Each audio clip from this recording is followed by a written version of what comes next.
हिंदुस्तान में चुनाव आयोग और सरकार क्यों अड़ी हुई है कि ईवीएम से ही चुनाव होना चाहिए। इसका मतलब कि कहीं ना कहीं ईवीएम में गड़बड़ी करने की मंशा है।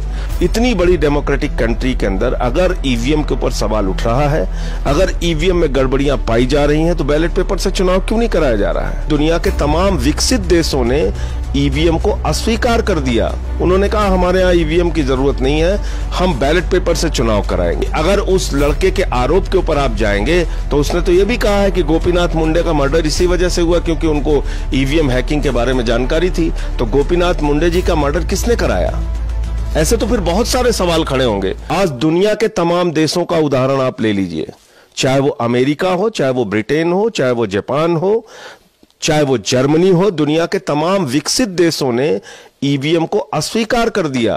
उन्होंने कहा हमारे यहाँ ईवीएम की जरूरत नहीं है, हम बैलेट पेपर से चुनाव कराएंगे। मतपत्रों के माध्यम से वहां चुनाव हो रहे हैं।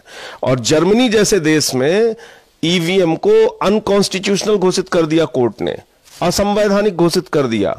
तो दुनिया के सबसे बड़े लोकतंत्र में, जिसकी ओर पूरी दुनिया निगाह लगाकर देखती है, जिसकी चुनाव प्रक्रिया को पूरी दुनिया देखती है कि कैसे हिंदुस्तान के अंदर डेमोक्रेटिक तरीके से एक सरकार चुनी जाती है, इतनी बड़ी डेमोक्रेटिक कंट्री के अंदर अगर ईवीएम के ऊपर सवाल उठ रहा है, अगर ईवीएम में गड़बड़ियां पाई जा रही हैं, तो बैलेट पेपर से चुनाव क्यों नहीं कराया जा रहा है। चुनाव आयोग की मंशा पे भी सवाल उठता है, क्योंकि चुनाव आयोग हमेशा ईवीएम की गड़बड़ियों के मामले पर लीपापोती करता है। तो ईवीएम के ऊपर पूरे देश में सवाल खड़ा हो रहा है, पूरी दुनिया में सवाल खड़ा हो रहा है।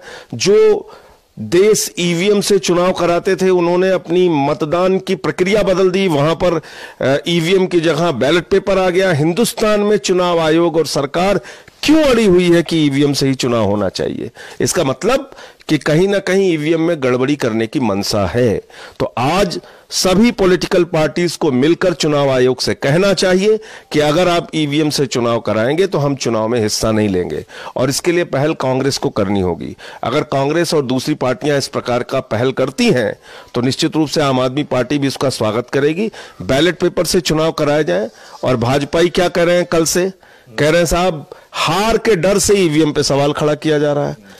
अगर विपक्षी पार्टियां हार के डर से ईवीएम पे सवाल खड़ा कर रही हैं, तो बीजेपी तो अपनी जीत के प्रति आश्वस्त है ना। बीजेपी तो मानती है कि मोदी जी की इतनी लोकप्रियता है कि 543 में से 540 सीटें उनकी आएंगी। बीजेपी को क्या डर है, वो बैलेट पेपर से चुनाव करा दे। ईवीएम पे जो लोग सवाल उठा रहे हैं उनको सवाल उठाने दीजिए, उनकी बात को आप किनारे कर दीजिए।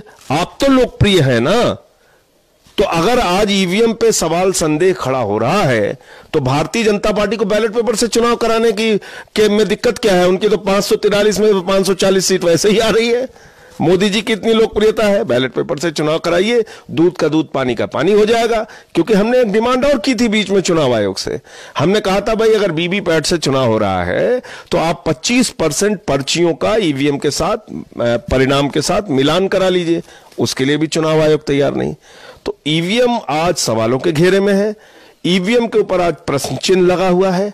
ईवीएम पर आज हिंदुस्तान के लोगों का विश्वास खत्म हो रहा है।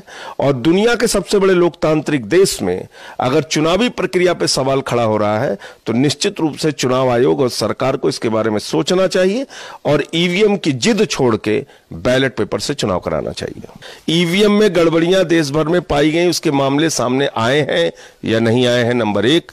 अगर आए हैं तो क्या चुनाव आयोग ने उसको संज्ञान में लिया? नहीं लिया। क्या चुनाव आयोग ने उस पर कोई कार्रवाई की? नहीं की। और अगर नहीं की और चुनाव आयोग और सरकार इस बात की जिद पे अड़ी हुई है कि ईवीएम से ही चुनाव कराएंगे, वीवीपैट की पर्चियों का मिलान भी नहीं कराएंगे, तो इसका मतलब कहीं ना कहीं ईवीएम में गड़बड़ियों की मंशा है सरकार की। और दूसरी बात मैं कहना चाहता हूं कि अगर उस लड़के के आरोप के ऊपर आप जाएंगे तो उसने तो यह भी कहा है कि गोपीनाथ मुंडे का मर्डर इसी वजह से हुआ क्योंकि उनको ईवीएम हैकिंग के बारे में जानकारी थी। तो गोपीनाथ मुंडे जी का मर्डर किसने कराया? ऐसे तो फिर बहुत सारे सवाल खड़े होंगे।